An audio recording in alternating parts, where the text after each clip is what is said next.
আল্লাহ আল্লাহ জিকির করা এটাও একটা যেমন জিকির, নিজের ব্যক্তি জীবনকে আল্লাহর আইন দিয়া চালাও এটাও একটা জিকির।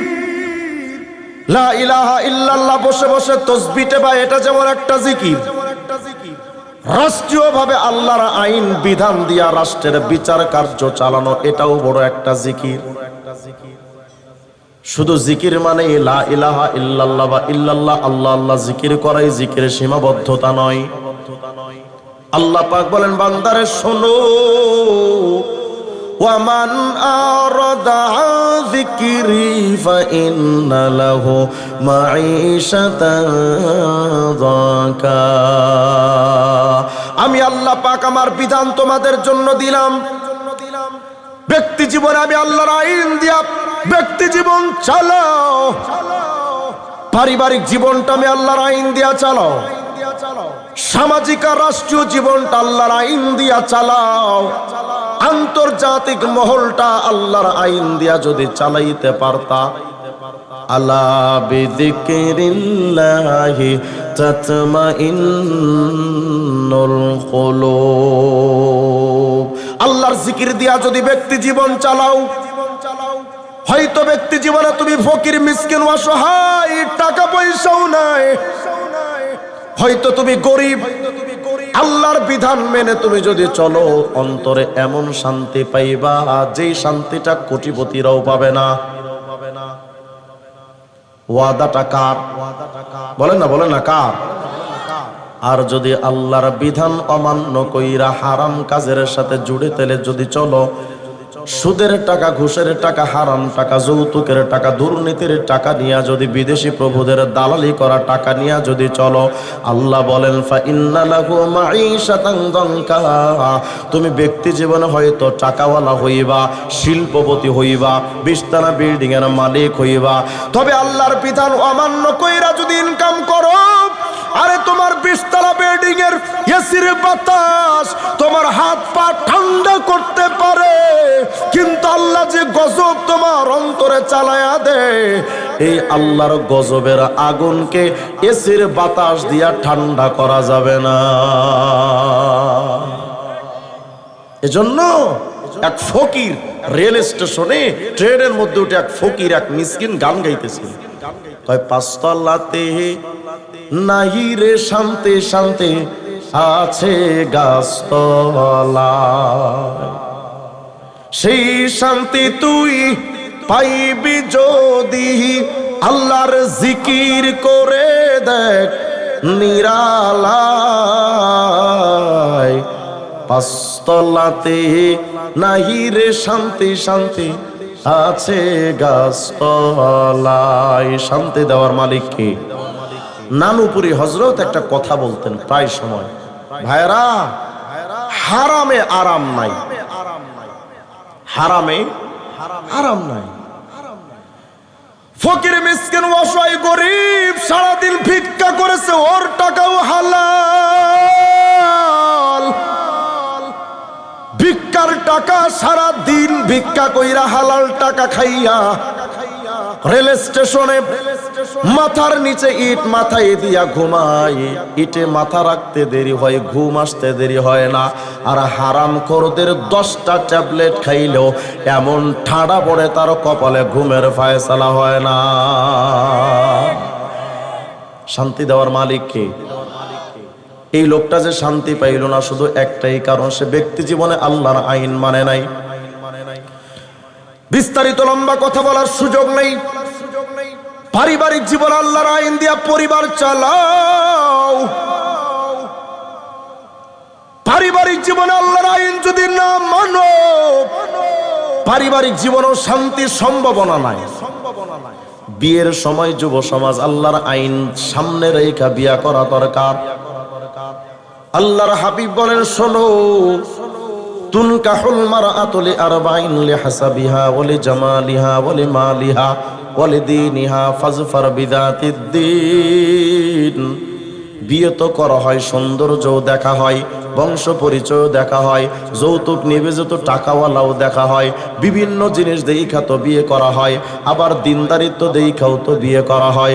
আল্লাহর হাবিব বলেন, শোনো, সৌন্দর্য থাকলে তো ভালো, যদি না থাকে, সম্পদ থাকলে তো ভালো, যদি নাও থাকে, বংশ পরিচয় থাকলে তো ভালো, যদি নাও থাকে, শোনো রে, একটা জিনিসকে বেশি গুরুত্ব দিবা, ওই মেয়েটা এবং তার পরিবার দেখবা যে দিনদার কিনা। দিনদার দেখা বিয়া কইরা, দিনদারিত্ব বাদ দিয়া টাকা দেখো না, দিনদারিত্বের দিকে না তাকা, শুধু বংশ দেখো না। কারণ বিয়ে তো করা হয় একজন মানুষের আত্মপ্রশান্তির জন্য, নাকি বলো? আমি যদি আত্মপ্রশান্তিটাই যদি ডিস্কো নারী আইনা না পাই, ওই বিয়ে করে লাভ হয়েছে কি আমার?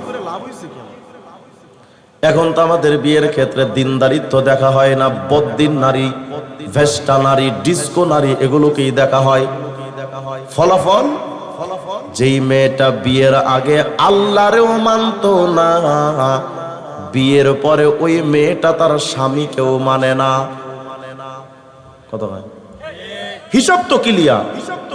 যেই মেয়েটা মাওলারে মানে না, ওই মেয়েটা তো স্বামীকে মানবে কোনো গ্যারান্টি নাই।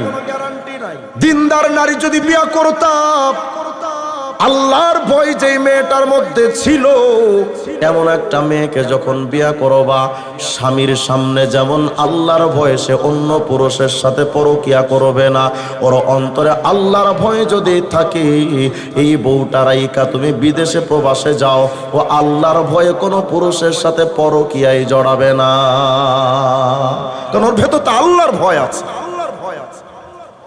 কিন্তু বিয়া করলেন ডিস্কো নারী, রাইখা গেলেন বিদেশ, তার ব্যাংকে টাকা পাঠাইলেন 10 লাখ, 1 বছর মাথায় দেখবেন যে বউ অন্য ঘরে ভাগ্যা গেছে গা।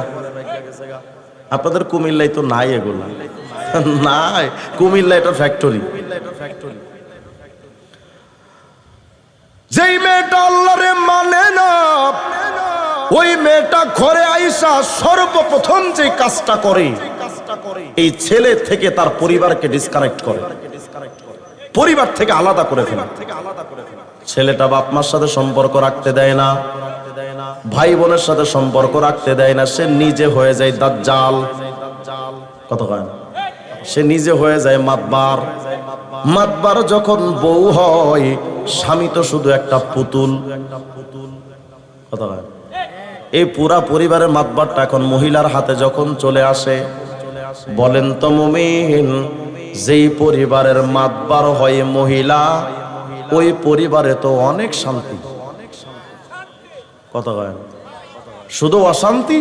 কোন যুবক যদি জানে যে এই ঘরের মাতবার মহিলা, ওই যুবক কয় তওবা তওবা আস্তাগফিরুল্লাহ, জীবনে এই ঘরে বিয়ে করা যাবে না। আরে বাপরে বাপ, এই ঘরের মাতবার হলো ডাইনি। কথা কয় না? এই মেয়েটা আপনার ঘরে যখন মাতবাড়ি শুরু করলো, এই মেয়েটা এই পরিবারে ভালো কোনো একটা ছেলেও বিয়ে করতে চায় না, কারণ ঘরের মাতবার নারী। আমি বোঝাইতে চাই মুমিন রে, হয়তো এখন যেটা বলবো এটা শুই না অনেক রাগ হবেন, হয়তো আমার উপরে ক্ষেপ্পাও যাইতে পারেন, তো যান না। শেখ হাসিনা তো 2 বার নিয়ে গেছে কারাগারে, আপনারাও যদি চান তো নিয়ে যান, কিন্তু সুস্পষ্ট বক্তব্য শোনো, 10 জন পরিবারের সদস্যের মাতবার যদি একজন নারী হয়, ওই পরিবারে যদি শান্তি পাওয়া না যায়, 18 কোটি জনগণের ক্ষমতাটা যদি নারীর কাছে দাও, এই বাংলাদেশেও কোনোদিন শান্তি আসতে পারে না। এটা আমার কথা নয়, হুজুর বলেছেন, লা ইফলিহু কওম ওয়াল্লাহু আমরাহু মিনান নিসা। ওই জাতি কোনোদিন সফল হবে না যে জাতি তাদের ক্ষমতাটা দিয়ে দেয় নারীর হাতে। ঘুরে ফিরে আমরা শুধু সেই নারীর দিকে দৌড়াতেছে। যেই আমেরিকা নারীদের নিয়ে এত লাফায়, আজ পর্যন্ত আমেরিকার মসনদে কোনো নারী ক্ষমতায় বসে নাই। আপনারা বসালেন কেন? সমাজ ব্যবস্থায় মালিকরা মানো, সমাজ ব্যবস্থা আল্লাহর আইন দিয়া সমাজ চালাও। 53টা বছর চলে গেছে, আজ পর্যন্ত বলেন তো বাস্তবতা বাংলাদেশে গিয়ে ধর্ষণ কমেছে না বেড়েছে? বলেন বলেন না, কমছে না বাড়ছে? চুরি ডাকাতি ছিনতাই রাহাজানি খুনাখুনি ব্যভিচার অন্যায় অপরাধ দুর্নীতি কমছে না বাড়ছে? তাহলে বোঝা গেল মানব রচিত তন্ত্র মন্ত্র আর জাতীয়তাবাদের রাজনীতি দিয়া 53 বছর পর্যন্ত যে ভালো বাংলাদেশে অপরাধ কমে নাই, এই তন্ত্র দিয়া বাংলাদেশটা আলোকিত সমাজ হবে না। আলোকিত সমাজ যদি গড়তে চান, আফগানিস্তানের মোল্লা তালেবানদের মতো ইসলাম তন্ত্র দিয়ে ক্ষমতা চালানো দরকার। অনেকে আমাদেরকে বলে হুজুররা কি পারে, এই হুজুররা সমাজের বোঝা, এদের দিয়ে সমাজ চালাবে চলবে না, হুজুররা কি পারে। তা আমি জানতে চাই 53 বছর তোরা কি ঘোড়ার ঘাস কাটছিস? দেখা 53 বছর তো তোমাদের মাধ্যমে শুধু চুরি আর চুরি, একটার পর একটা স্বৈরাচারের আবির্ভাব হয়েছে। মানুষের কপালে শান্তি আসেনি। মোল্লারা কি পারে তো তাকা দেখ, 53টা বছর পর্যন্ত যে বাংলাদেশে তোমরা শান্তি আনতে পারো নাই, ধর্ষণ কমাতে পারো নাই, চুরি ডাকাতি বন্ধ করতে পারো নাই, তাকা দেখ আসবাব তোর বাপ মোল্লাগুলোর দিকে। আফগানিস্তানের তালেবানদের মাধ্যমে মাত্র 3 বছরের ক্ষমতার ব্যবধানে আফগানিস্তানে এখন চুরি নাই, ডাকাতি নাই, জেনা নাই, ব্যভিচার নাই। কোন একজন তাগড়া যুবতী গভীর রাত্রে রাস্তা দিয়ে হেঁটে যায়, কোন বকাটে যুবক তার দিকে লোলুপ দৃষ্টিতে দিয়ে তাকাতে সুযোগ পায় না। কোন একজন মানুষ হাতে লক্ষ লক্ষ টাকা নিয়ে ঘোরে, কোন ডাকাত তার দিকে রক্ত চক্ষু দিয়া কোন ডাকাত তার দিকে তাকাইতে পারে না। সুতরাং বুঝা হয়ে গেছে মোল্লাতন্ত্র ছাড়া এই সমাজ পরিবর্তন করা সম্ভব না। আমরা যখন কারাগারে যেতাম, শেখ হাসিনার আমলে তো আমি 2 বার গেছি, হুদা মামলা, কোনো অপরাধ নাই, এমনি নিয়ে গেছে, মন চাইছে তো তাই। তো কারাগারে যখন যেতাম, কারাগারের উপরে লেখা থাকতো, রাখিব নিরাপদ, দেখাবো আলোর পথ। যারা কারাগারে গেছেন দেখছেন না উপরে লেখা, ইউটিউবে সার্চ দিলেও পাবেন, দেখবেন কারাগারের উপরে লেখা রাখিব নিরাপদ, দেখাবো আলোর পথ। কি ঘোড়ার ডিমের আলোর পথ দেখে আমাকে করে? টাটকা মিথ্যা কথা, ঠাড়া বড়া মিথ্যা কথা। আজ পর্যন্ত কোন একজন আসামি কারাগারে গিয়ে সে আলোর পথে ফিরে এসেছে, অন্যায় ছেড়ে দিয়েছে, এমন কোন প্রমাণ আছে আপনাদের কাছে? আমার কাছে তো নাই। অথচ আমি লক্ষ লক্ষ প্রমাণ এমন দেখাতে পারবো, বড় বড় চোর, বড় বড় ডাকাত, বড় বড় সন্ত্রাস তাবলীগ জামাতে আল্লাহওয়ালাদের সাথে মোল্লাদের সাথে গিয়ে ভালো হয়ে গেছে। আসতে কইলেন যে চরমোনাই, উজানি, নানুপুর, ঢালকানগর, দেওনা, মুফতি আমজাদ সাহেব হুজুরদের কাছে বায়াত হয়ে তারা আলোর পথে ফিরে আসছে। তাহলে বোঝা গেল বাংলাদেশে যত দুর্নীতিবাজ দুর্নীতি করে না, এখন ফিরে আসছে। যত ডাকাত ভালো হয়ে গেছে, খবর নেও ওর পেছনে কোনো আলেমের মেহনত আছে। আমি বুঝাতে চাচ্ছি এই সমাজ পরিবর্তন হয়, আলোকিত সমাজ গড়ার জন্য মোল্লা দরকার। আপনারা তো ভাবেন মোল্লাদের দ্বারা সমাজ পাল্টাবে না, এই ইসলামতন্ত্র দিয়ে কি রাষ্ট্র পরিচালনা সম্ভব? গণতন্ত্র দিয়ে তোমার কি চালানো যায় আমাকে দেখাও। একজন মানুষ তার ব্যক্তি জীবন থেকে আন্তর্জাতিক অঙ্গন পর্যন্ত এমন কোন সেক্টর নাই যেই সেক্টরে ইসলামের আইন নাই। সর্বক্ষেত্রে ইসলামের আইন আছে। তাহলে ওই সমাজ ব্যবস্থা দিয়ে, ইসলামতন্ত্র দিয়ে যদি বাংলাদেশের চাইতে কয়েক গুণ বড় আফগানিস্তান যদি চলতে পারে, সিরিয়া যদি চলতে পারে, অর্ধেকটা জাহান যদি ইসলামতন্ত্র দিয়ে চলতে পারে, তোমার বাংলাদেশ কি এমন হয়ে গেল যে বাংলাদেশ চলবে না? হীনমন্যতা কেন? আমরা মনে করি যে এই ইসলামতন্ত্র দিয়ে রাষ্ট্র চলে না। রাষ্ট্র চলে বেঈমানদের বানানো আইন দিয়া। শোনো, ওই ক্ষমতার মস্তদে যখন ওই লোকগুলোকে পাঠাবা যারা আল্লাহর আইন দিয়ে বিচার করবে না, এমন লোকদেরকে যখন ভোট দিয়া ক্ষমতায় পাঠাবা, কি হবে শোন? আল্লাহ বলেন, ওয়ামাল্লাম ইয়াহকুম বিমা আনজালাল্লাহু ফাউলাইকা হুমুল কাফিরুন।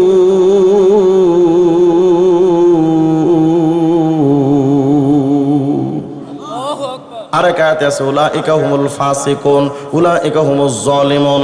আল্লাহ বলেন, শোনো, যারা ইসলামের আইন দিয়া বিচার ব্যবস্থা চালায় না, তারা কিন্তু কাফের, তারা কিন্তু ফাসিক, তারা কিন্তু জালেম। বলবেন হুজুর আমরা তো বিচারক নিয়োগ দেই না, আমাদের দোষটা কি? ক্ষমতার মস্তদে তুমি যারে বসাও তাদের মাধ্যমেই তো বিচারক নিয়োগ হয়, কথা কয় না? ওই বিচারক যদি আল্লাহর আইন দিয়ে বিচার না করে, ওই বিচারককে যেই লোকটা ক্ষমতায় বসালো ওই লোকটাও তার সাথে ও আল্লাহর আইন অনুযায়ী ও কাফের।